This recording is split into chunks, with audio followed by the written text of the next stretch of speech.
जिला तिर्तोल ब्लॉक नुआपड़ा रही शून्यबस्ती गोरेख गोशाला बजरंगी दल पक्षर निस्वार्थपर भाव में गोमातार पूजा सेवा और सुरक्षा ए गोशाला 2021 संस्था को सरकार पक्षर स्वीकृति प्रदान कर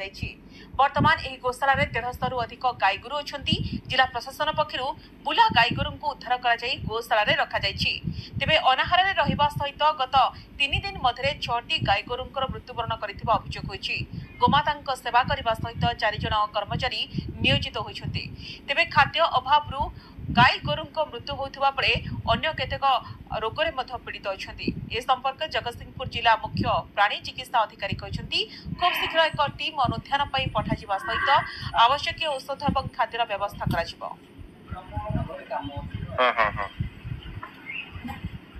माने 2021 मसीह गोशाला रेजिस्टर्ड होगी ट्रस्ट एक्ट रे सरकार द्वारा मान्यता प्राप्त गोशाला 2023 मसीह आमको प्रथम थर अनुदान मिलता कि बर्तमान पर्यंत किसी अनुदान मिलनी ये पाखापाखि 150 रु ऊर्ध्व गोवंश अच्छा 4 जन गोसेवक मासक ये सेवा कर प्रतिदिन खर्च आ गोसेवक मान दरमा ये सबको मिसेले मासक पाखापाखि लक्षाधिक अधिक टଙ୍କା खर्च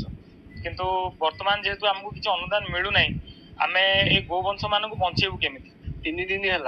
ये गोमाता खाली मरबार चलती 6टी मरीगले खाद्य अभाव आगा जो माने अवस्था अच्छी सेठी भी कई आम चली भी पार सी तो चलिया तो बहुत कष्टकर आम भी चली पार बहुत रोगिणा हो गले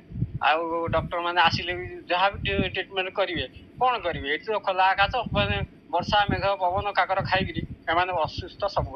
सरकार को निवेदन करुँ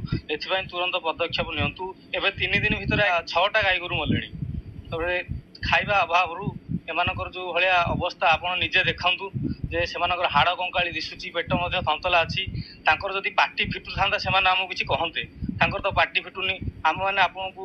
अनुरोध करुँ जहाँकि गोटे बंदोबस्त करूँ ये मागी जाचिकी आम पिला दौरान आनी से चली ये 4-3 दिन भितर 5-6टा खंडे मले खाया पिना रही असुविधा घर द्वार ना